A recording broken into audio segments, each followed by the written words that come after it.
Nós hoje contamos com a Rose Nascimento, que é tarefeira da Casa Espírita Bezerra de Menezes e que volta e meia vem nos trazer com muita sabedoria as mensagens. Hoje ela vai falar sobre o tema credor incompassível.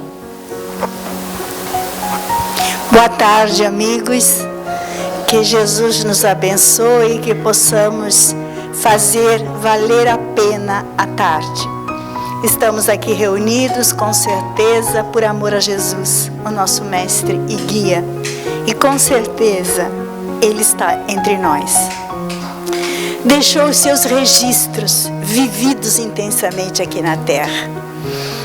E nós, hoje, tendo uma consciência mais preparada pela doutrina espírita, nos sentimos no compromisso, na obrigação de explorarmos o máximo possível aquilo que a condição de cada um de nós permite, esses registros, as parábolas, as belas parábolas de Jesus.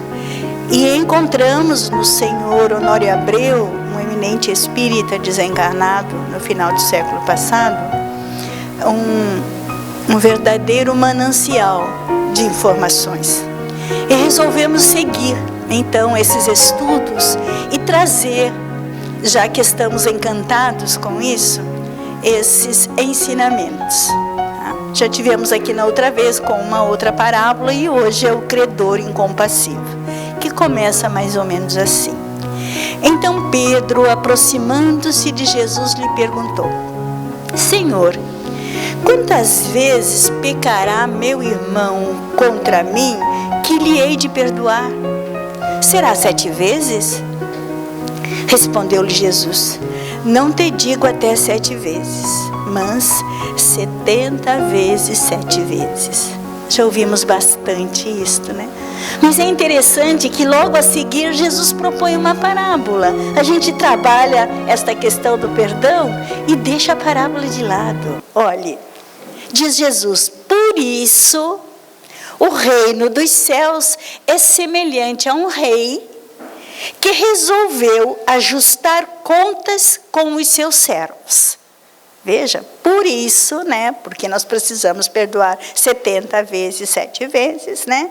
Ele já passa, então, algo que seja semelhante ao reino, uma metáfora, para que nós possamos compreender, diz ele.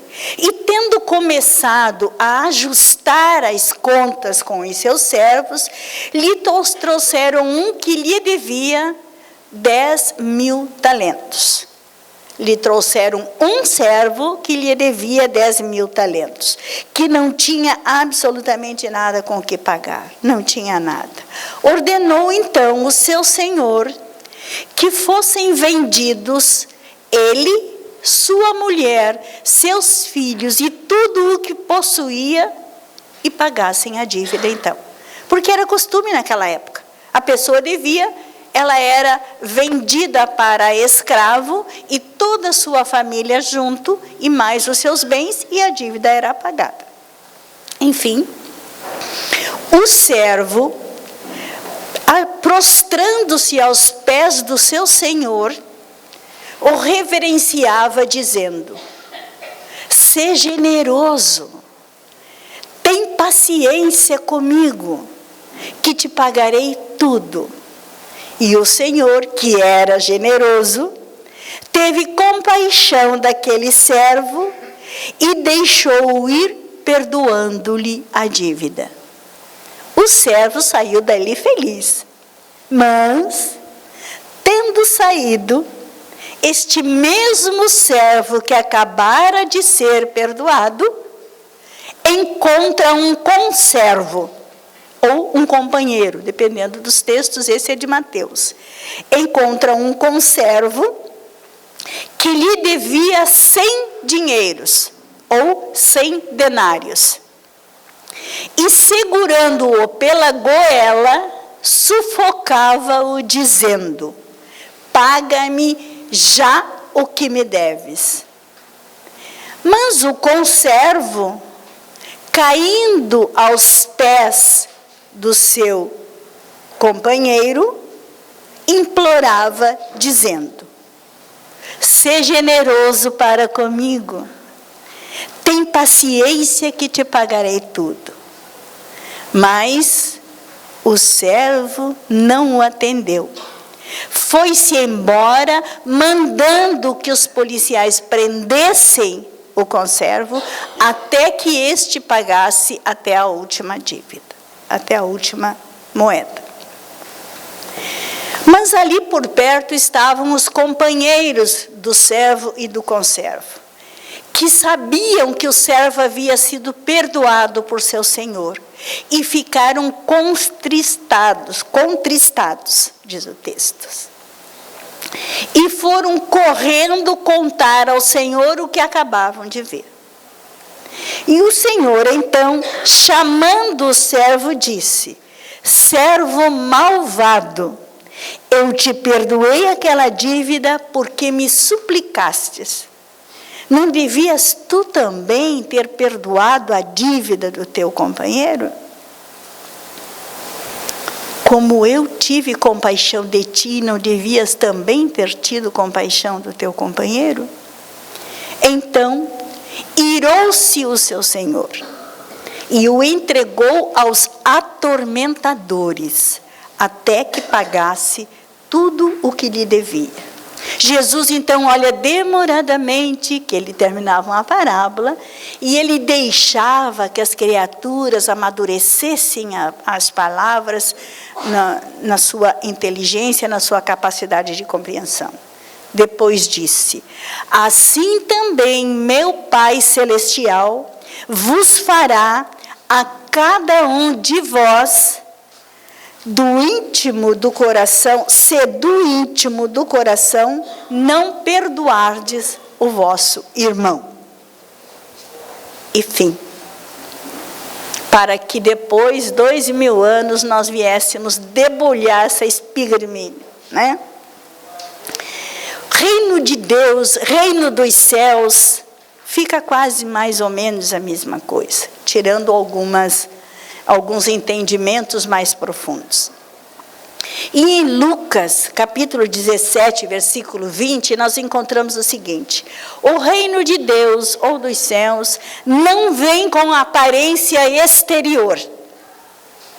Paulo, na carta aos Romanos, no capítulo 14, versículo 17, diz: o reino de Deus não é comida e não é bebida, é paz e justiça. E Mateus, no capítulo 6, versículos 35, diz o seguinte: compete a cada um buscar primeiro o reino de Deus, ou o reino dos céus. Compete a cada um de nós buscar primeiro o reino de Deus ou o reino dos céus.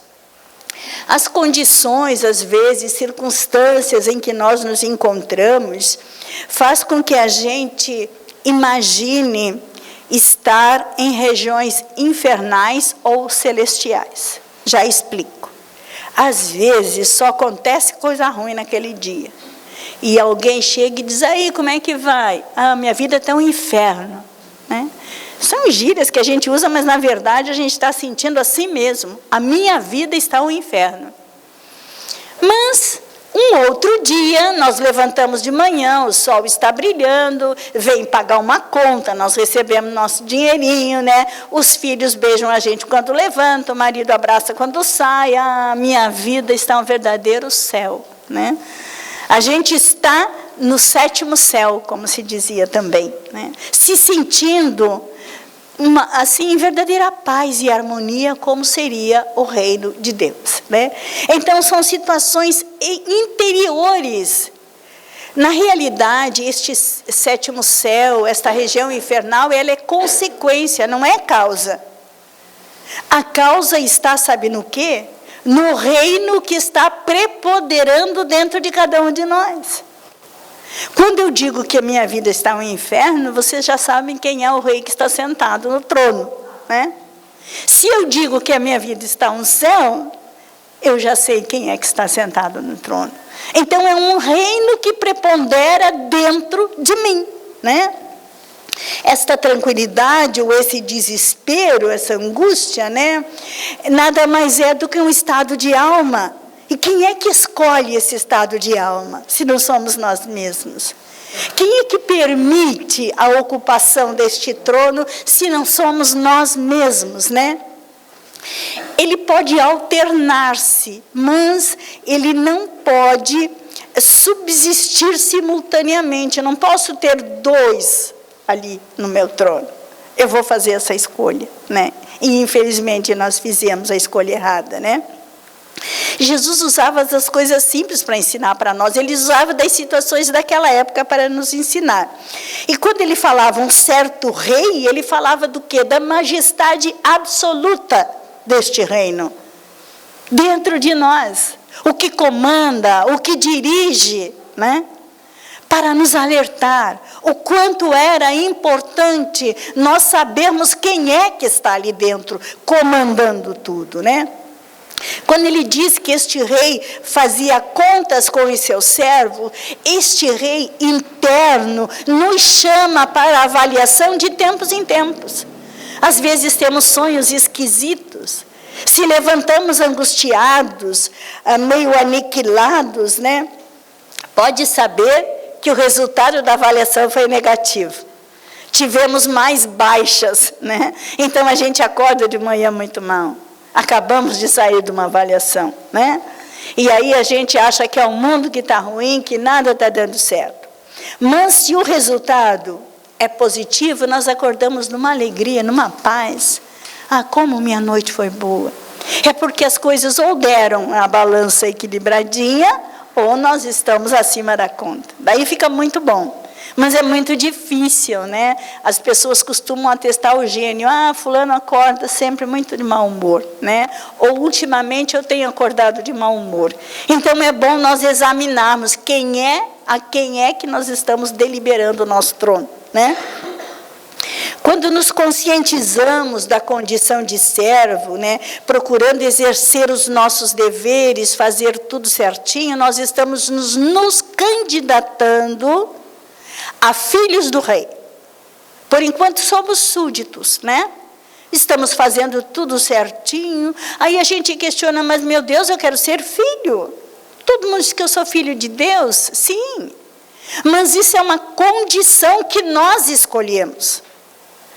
Quando nos afastamos dele e fizemos por dever cumprir a lei, aí nós somos servos, sim. Que o servo, ele faz para receber depois. Ele faz por dever. Agora, se eu quero ser filho, é diferente. Porque o filho acolhe as instruções. O servo recebe as ordens e as cumpre. O filho acolhe as instruções e as dinamiza por ele mesmo, por amor. Porque ele ama a lei. Ele ama o pai. Então, ele dinamiza a vontade do Pai por ele mesmo, para que tudo fique em harmonia, porque ele ama as criaturas, como o Pai ama. Vejam como a gente compreende Jesus, né?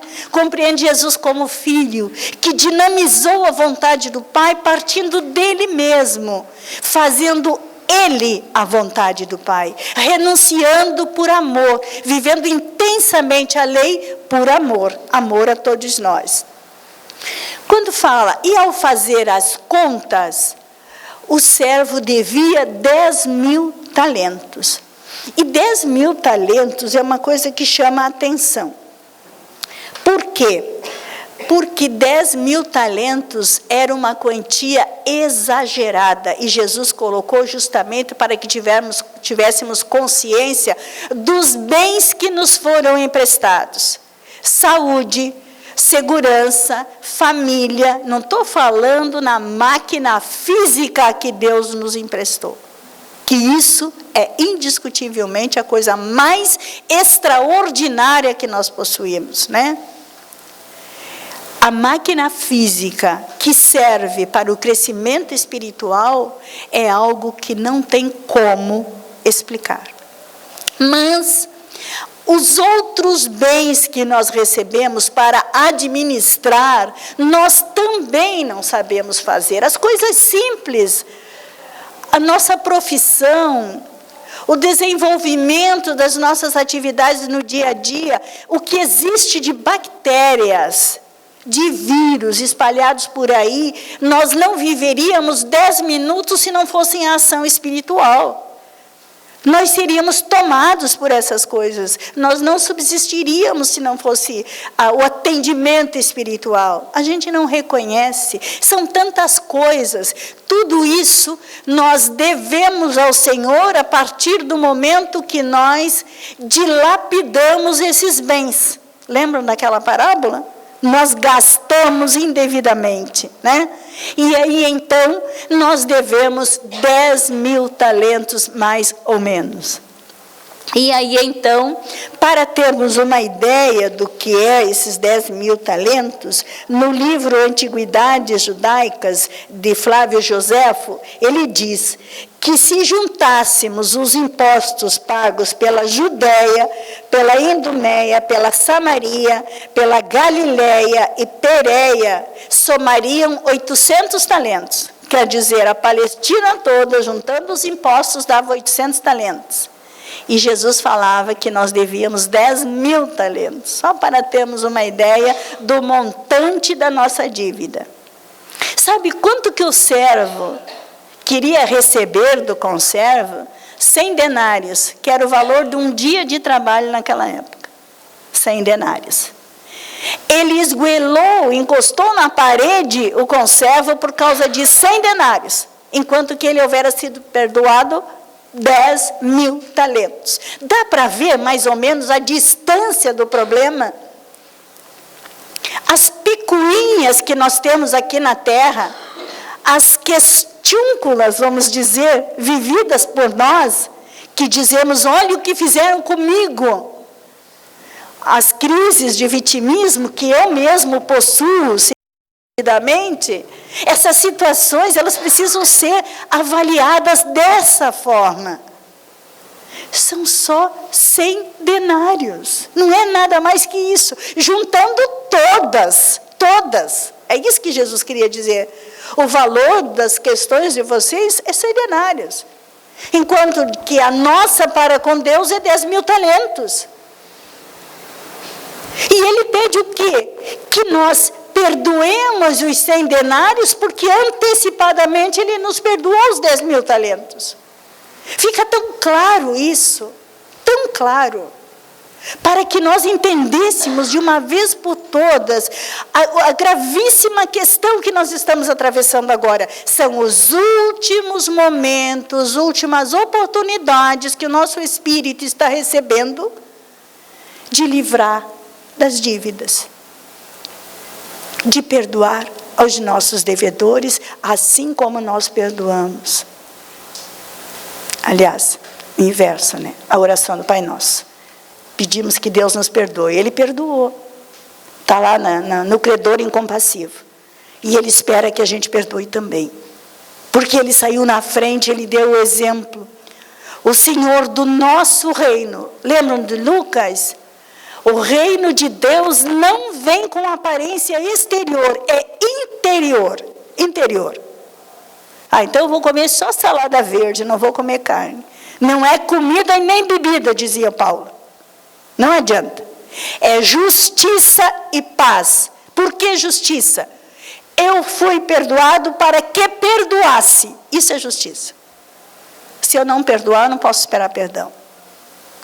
E paz é a serenidade de fazer, de dinamizar a vontade do Pai a partir de mim mesma.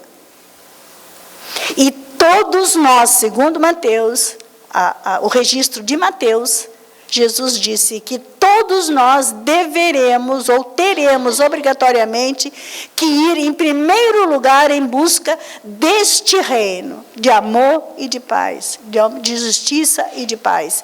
Este reino, este Senhor deverá sentar no trono, para que nós tenhamos então esses talentos quitados, tá? Jesus nos alertava da dívida que nós tínhamos para com Deus, justamente para que a gente começasse a arregaçar as mangas e trabalhar e parar de choramingar, né? Essa é a questão mais certa, né? O servo, ele não tinha como pagar, né? Então, ele roga a Deus que vai futuramente pagar. E Deus, o rei, pede a ele que ele pague com o quê? Com o perdão. Futuramente você perdoe. E tudo está resolvido, né? Em João está escrito assim, capítulo 8, versículos 34. Em verdade vos digo, que todo aquele que comete pecado é servo do pecado. Se nós não tivéssemos passado pela avaliação e não tivéssemos recebido do Senhor o perdão, se o rei não tivesse perdoado o servo, ele estaria sem problemas. Ele poderia sair ali fora e cobrar do seu conservo. Mas no momento que ele foi perdoado, ele instalou ali a possibilidade do pecado, entre aspas. Se ele não perdoasse, ele estaria envolvido negativamente. Ele assumiu esse compromisso. Ele disse, no futuro eu pagarei, né? E o que foi pedido para ele foi que ele perdoasse. Nós somos escravos das palavras. E a gente precisa cuidar as coisas que fala, né? Das ações que nós praticamos, das atitudes que nós assumimos. Quantos de nós faz o Pai Nosso diariamente com esse compromisso com Deus, né? Perdoa as nossas ofensas, assim como nós perdoamos aos nossos ofensores. E quantos de nós se lembra, quando se sente magoado ou machucado por alguma questão, e sai dali apertado, ressentido, levando para casa, escurecendo a vida, atravessando a história toda, que poderia ser uma história de luz, por causa de pequenos detalhes, questiúnculas, como diz no texto do senhor Honório Abreu, né? Então, essas atitudes que nós assumimos, elas têm que ser pensadas no ato em que nós decidimos, né? Muitas vezes, a gente faz coisas, a gente tem ações que são muito bem pensadas, né? A gente trabalha, por exemplo, eu vou num mercado, eu vou fazer compras, eu faço uma lista daquilo que eu preciso, examinando meus armários, combino com a pessoa que vai comigo, junto o dinheirinho certinho para as minhas compras, vou lá, compro tudo, faço direitinho, venho para casa, estou em paz. Eu planejei, né? Só que daí acontece que no meio do caminho um ladrão me rouba o dinheiro. E eu fico louca, eu digo horrores, me revolto, venho para casa. Aí houve duas questões. Uma que foi a ação planejada, e a reação mostrou o que realmente nós somos. Aquilo que nós temos que conhecer de nós mesmos. Esta sombra que está dentro de nós. Se dentro de nós existe um rei que cuida dos súditos, que querem ser seus filhos, precisam amá-lo como pai, por que eu vou me revoltar? Por que eu vou querer matar o ladrão que me levou meu dinheiro? O pai sabe o que é melhor para o filho, ele sabe. Em algum momento aconteceu aquilo porque o filho precisava passar por aquela situação. Ou vai evitar o mal maior, ou vai liquidar uma mancha do passado. Então, se nós começarmos a fazer um planejamento para possíveis reações, não que eu vou imaginar todo dia que vão me assaltar, mas se eu for agredida de alguma forma material ou espiritual, eu vou entregar o meu coração ao meu Senhor. Fazer como Jesus fazia. Eu vou me entregar ao Pai. E deixar que Ele conduza o meu destino da melhor maneira possível. Quem é realmente o seu Senhor? É a pergunta do senhor Honório Abreu. Quem está reinando dentro de cada um de nós? que é que o nosso pensamento exprime o dia todo? A vontade do meu Senhor. Então eu estou tranquila. Se exprime a vontade do meu Senhor, e o Senhor é o meu Deus, é o meu Pai, como dizia Jesus, eu não tenho problemas, eu não tenho angústias. Eu consigo encaixar tudo dentro da vontade de Deus, sempre arregaçando as mangas e trabalhando intensamente pelo bem do meu próximo. Amor a todos como Jesus nos amou. E seremos todos um só. Pai, filho, irmãos, todos um só. E os problemas serão diminuídos. Este é o mundo de regeneração que nós estamos esperando e precisamos adentrar o quanto antes, porque só depende de cada um de nós definir definitivamente quem é o Senhor que trazemos dentro de nós mesmos.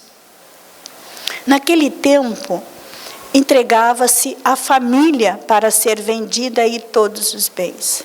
A família com a mulher, os filhos. E isso pode ser entendido por nós todos como os nossos bens. Às vezes, nós trabalhamos uma vida inteira e as coisas começam a não dar certo nesses dias de recessão, de problemas políticos e tudo mais. De repente, não fomos capazes de exercer o perdão que deveríamos ter exercido, de coração. E agora nós estamos perdendo esses bens para quitar os 10.000 talentos. Nós poderíamos ter quitado pelo amor, não é isso que está lá atrás no Evangelho? Nós podemos ir pelo amor ou pela dor. Se pelo amor nós não tivemos a capacidade de amar suficiente, porque às vezes nós amamos, mas o tanto da nossa dívida é muito grande, a gente não sabe. A gente não tem o conhecimento exato. Eu gostaria de ter, você não viveria na terra. Seria esmagado pelos erros. Nós seríamos esmagados pela dor dos nossos erros de vidas passadas. É melhor não sabermos. É melhor sabermos que existe sim uma maneira de pagar. Amando intensamente a todas as criaturas, amigos e inimigos principalmente. É claro que o amor ao inimigo não é igual ao amor ao amigo. Mas nós podemos sim desejar que este amigo cresça, evolua, tenha consciência das coisas. Nós podemos orar por ele. Nós podemos torcer para que ele não lhe aconteça nada de ruim. Porque se acontecer coisas ruins para ele, ele pode estacionar e nós não queremos que ele estacione. Nós queremos que ele cresça e chegue conosco no lado espiritual, lado a lado, nos abraçando, confraternizando conosco. Isso é pagar a dívida. É ter certeza de trabalhar dinamizando a vontade do Pai a partir de nós mesmos, das nossas questiúnculas, dos probleminhas, das picuinhas que surgem na nossa vida, que são tantas, que diz lá no Evangelho, são alfinetadas, que quando chegam a 1000, criam um ferimento que cada vez fica mais difícil de curar. Cada alfinetada, um perdão, cicatriza imediatamente. Cada alfinetada, perdão, amor intensamente, cicatriza de novo. E nunca mais feridas no nosso coração, nunca mais. Certeza absoluta de que Deus é o Senhor absoluto do nosso coração. É Ele quem manda e é a sua lei divina que direciona os nossos passos. E a partir daí, sejamos felizes neste mundo de regeneração. Que Deus nos abençoe. Obrigada, Rose. Vamos procurar, então, ser felizes, não é?